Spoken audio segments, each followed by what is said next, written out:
Gone but not forgotten.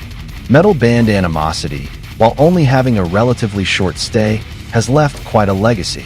Initially associated with the deathcore movement of the 2000s, the five-piece would go on to influence a wave of extreme music in one form or another. The Bay Area five-piece went from metal enthusiasts in their parents' garage to 3 classic records all before the age of 22, but not without the experience of grief, despair, and anger. This is the story of Animosity. Both of us have been, Frank and I have both been in this band since we're 14 years old, and needless to say, it's been a huge part of our lives, very formative. I don't know if that's had us miss out on other opportunities, but it's also brought us a lot of opportunities. Animosity formed in San Francisco in 2000, with vocalist Leo Miller and guitarist Frank Costa meeting a week before the start of 9th grade. After solidifying a lineup, the band wasted no time releasing a demo and playing shows initially in the Bay Area hardcore scene, through which they had ties through Miller's brother. The Bay Area, consisting of major cities San Francisco, San Jose, and Oakland, has a long history of harboring many different cultures and sounds, and the heavy music scene was no different, making it a perfect home for Animosity, who were fine-tuning their blend of raw, thrash, hardcore-infused death grind, aggressive breakdowns with grindcore blasts, and death metal growls. A crucial lineup change occurred upon the discovery of drummer Naveen Koperweiss, who was in attendance at an early Animosity gig and was blown away by the young band's skill level. Koperweiss, who was just a year older, shared similar traits, being highly skilled while still in high school. Their shared love for extreme music made it the perfect match. I was so jealous because they were actually, they already sounded like Animosity. Like they had a similar sound. And which is incredible. They were really sick. Frank had to. So you're talking about seeing them when you were 15? I think I was 15 yet because I don't think I could drive yet. And Frank is like a year or two younger than you. Yeah, and Leo's like 2 years younger. So we're talking about kids. They're like 12. With the addition of Naveen Koperweiss, along with his brother Sean on bass, Animosity pushed forward with the release of Shut It Down in 2003, which helped set the tone for what they'd be known for. Metal Injection wrote, "The first thing you'll notice about Animosity's Shut It Down is the guitar tone. It doesn't immediately sound like deathcore, probably because the year was 2003 and the subgenre barely existed. Shut It Down is instead the sound of a metalcore band mutating into something more vile. The record switches up between brutal death metal, post-hardcore, and slam, with even a few shades of gore grind in there. It's brilliant genre experimentation that ended up beneath the deathcore umbrella. Along with bands like The Red Chord, Despised Icon, Antagony, and Deadwater Drowning, they were one of the early examples of the genre, although their particular style was very different from that which became popular. They displayed technical death metal riffs, proficient drumming, and political and social lyrics, with a hardcore pedigree at a time when the genre was seeing an emphasis on simplicity and brutal breakdowns. Now with a drummer who was old enough to drive, the band spread their reach further by playing shows up and down the West Coast on the back of their debut, with a full US tour following soon, just as Miller graduated from high school. It was a chance meeting during a one-off show in Texas that brought them into contact for the first time with a band named Reflux, which featured Future Animals guitarist Tosin Abasai and future bassist Evan Brewer. They also happened to meet Ash of Sumerian Records, who noted, Animosity, they kind of were revolutionizing the merch game. Like they were the first one doing the foil prints in a big way. They had so many different logos and branding. And man, I remember kids would go and they would buy Animosity merch and leave before their set was even done. I remember thinking, I was like, man, that's like, what a head fuck. It's kind of bittersweet. It's like your merch is so dope that they're buying it, but they're not even staying till the end of the show. Maybe that's because young? They're young, but it was like a fashion statement in the scene to wear Animosity gear because that shit was that cool. In terms of Animosity marketing, I think you guys are doing pretty well because, first of all, you guys probably have more shirts than any other band here. And when I go to shows, every band I see has an Animosity shirt. Was that? I'll put it like this. Marketing, we don't have any. Further lineup changes ensued and the band landed Dan Kinney on bass, who would later be recognized for his time in Suicide Silence. And my whole run with Animosity is like, put my foot in the door of touring a lot. And I like touring in a van and just dealing with the whole fucking continent, you know? So I'm super thankful that I got to tour like that before I got really serious and touring around the world and shit. Empires would be released in 2005 through Guy Kazowick's Black Market imprint on Metal Blade and was greeted with a warm critical reception as a band to watch.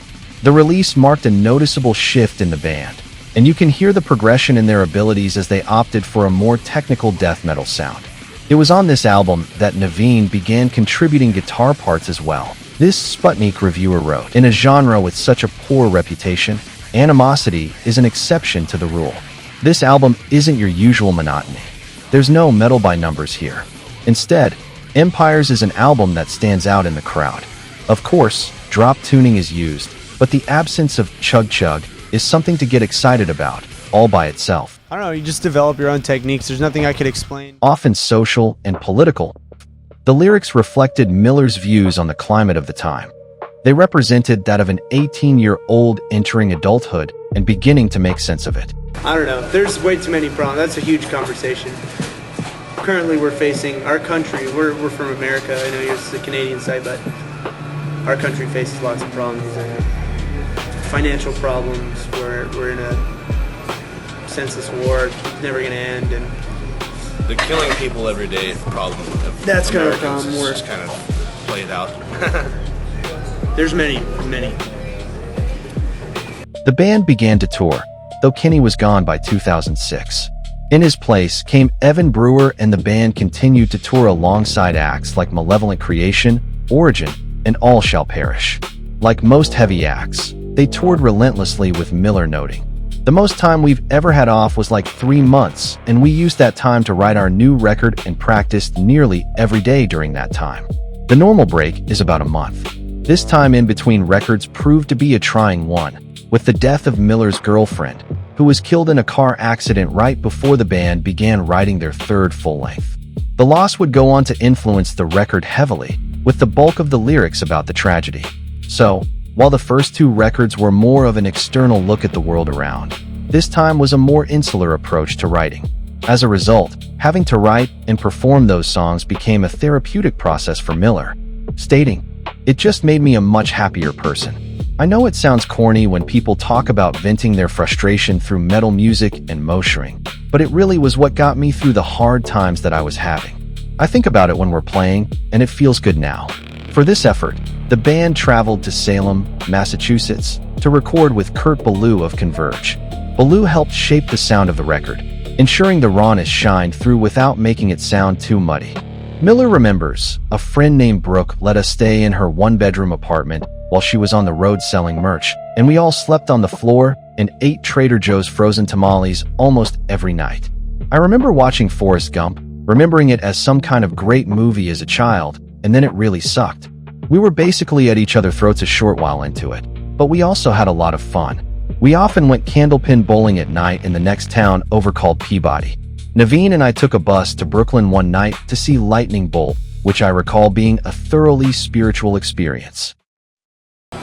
There was a movie called Terror Storm that inspired a song in our new album. Animal, the band's third full-length, dropped on October 2nd, 2007, featuring striking artwork from Paul Romano, who had previously worked on Empires. I think like your new cover art with the fluorescent colors. You guys are making fluorescent colors metal. Few heavy bands at the time went as far as to feature fluorescent colors on the album cover, and it helped express the more emotive nature of the album's contents. The band stated, "We basically gave the tracks and lyrics to Paul Romano, and he just ran with it. Paul seemed to really understand what was driving this record, and did an amazing job capturing both the fury and vulnerability of the album." Animal was acclaimed as a masterpiece, with Lambgoat giving it a score of 9 out of 10 and noting that the band had refined their sound and nailed the execution. By all intents and purposes, the band had realized their vision, and that much had become clear within 2 years of the release. In their words, they toured Animal until they were sick of it. After a year of silence, the band took to social media officially announcing they were disbanding with the following statement: "You have never seen us rest this long. For those of you wondering about Animosity, you are correct to have assumed that we disbanded. It has been nearly a year since all 5 of us were in a room, or the same state, together. In this time, we have written 0 songs and played 0 shows. In short, nothing happened, which I mean to say plainly and clearly. We are all still alive and friends, but following our last tour we just did nothing band-related. Many of us grew up in this band, and for me personally, Animosity was somehow prioritized over everything, including my very own life. This band formed our communities, relationships, experiences, and the lens through which we view the world. 8 years later, I look back to being 14 years old playing Animosity shows in garages and backyards, and I can honestly say that our musical and experiential goals have been exceeded in ways that once seemed impossible to me. If you haven't gotten enough of Animosity, please rest assured that we have. Like, Leo was kind of more of the mind of like, I'm either doing this like hardcore full time or I'm going to go to school. So he decided to go to school because it's like we weren't really doing anything. Focus was just elsewhere. And then so he went to school, and that was that. Band just broke up. Just like that, it was over for Animosity, but for the individual members, their output didn't stop there. Except for Miller, most of the members continued in other projects, with Naveen going on to record and tour with notable acts like Animals as leaders, Machine Head, and Whitechapel, in addition to his own solo projects. While Evan played with various bands, including The Faceless and Fallujah. Despite persistent fan demand for a comeback, reunion prospects remain unlikely. You guys ever gonna record another album, or you guys just fucking- retiring? Whoa. In a 2017 interview marking the 10th anniversary of Animal, Miller noted that a brief window for reunion shows had closed due to scheduling conflicts and his commitments elsewhere, emphasizing that the band had no immediate plans to reform. The band's sole recent output arrived in November 2024 with a remastered edition of their 2003 debut Shut It Down, engineered by Jamie King and distributed digitally via Bandcamp, and on limited edition vinyl through Secret Swarm Records. This reissue highlights renewed interest in their early work, but signals no further creative activity from the group. However, fans in hope of a reunion can be directed to the current project Entheos, which at one point featured 3 of the former. The lasting legacy of the band is that of one of the most hyped up and coming extreme bands of their time that delivered in producing records that pushed their own limits and successfully blended aggressive metal music with introspection, not typical of its contemporaries.